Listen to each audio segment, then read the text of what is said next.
লালমনিরহাটের বিভিন্ন স্কুলে বাংলাদেশ জামায়াতে ইসলামী কর্তৃক বৃক্ষরোপণ কর্মসূচি অনুষ্ঠিত হয়েছে। উক্ত কর্মসূচিতে অংশ নেন অ্যাডভোকেট ফিরোজ হায়দার লাবলু, এমপি প্রার্থী লালমনিরহাট ২। সঙ্গে ছিলেন অ্যাডভোকেট জাহাঙ্গীর আলম, সহকারী সেক্রেটারি জামায়াতে ইসলামী কালীগঞ্জ উপজেলা শাখা, এবং আতাই রাব্বি হৃদয়, সেক্রেটারি যুব ও ক্রীড়া বিভাগ কালীগঞ্জ উপজেলা শাখা, মাওলানা মতিউল ইসলাম খান আমির মদাতি ইউনিয়ন শাখা এবং মহিবুল্লাহ মিরাজ, সভাপতি ইসলামী ছাত্র শিবির কালীগঞ্জ পশ্চিম সাংগঠনিক থানা শাখা।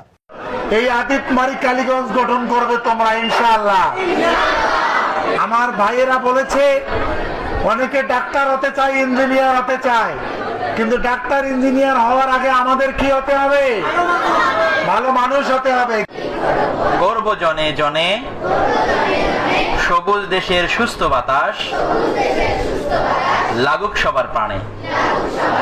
আমাদের জন্য দোয়া চাই, প্রার্থীর জন্য দোয়া চাই। ছাত্রদের মাঝে বৃক্ষরোপণ কর্মসূচির অন্যতম একটি কারণ হচ্ছে যে বৃক্ষ একটা নিবেদিত প্রাণের মতো আমাদেরকে ফসল দিয়ে থাকে, শস্য দিয়ে থাকে, ফল দিয়ে থাকে, ছায়া দিয়ে থাকে। আমরা জামায়াতে ইসলামী মনে করি এক একজন ছাত্র যেন বৃক্ষের মতো হয়, তারা যেন একটা সমাজে ছায়া দিতে পারে।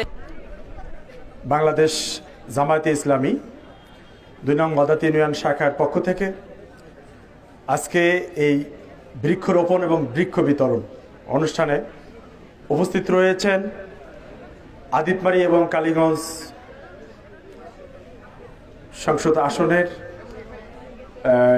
প্রার্থী জনাব অ্যাডভোকেট ফিরোজ হায়দার লাবলু ভাই। গাছ পেয়ে তোমার কেমন লাগছে? আমার গাছ পেয়ে খুব ভালো লাগছে, আমি খুব খুশি।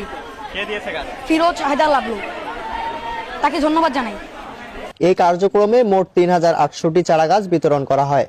সাহারা ও লোহাকুচি উচ্চ বিদ্যালয়ে ৮০০টি করে, চন্দ্রপুর উচ্চ বিদ্যালয়ে ৮০০টি, ভোটমারি শিডিউল কাস্ট উচ্চ বিদ্যালয়ে ৮০০টি এবং চাম্পাহাট উচ্চ বিদ্যালয়ে ১২০০টি চারা গাছ প্রদান করা হয়েছে।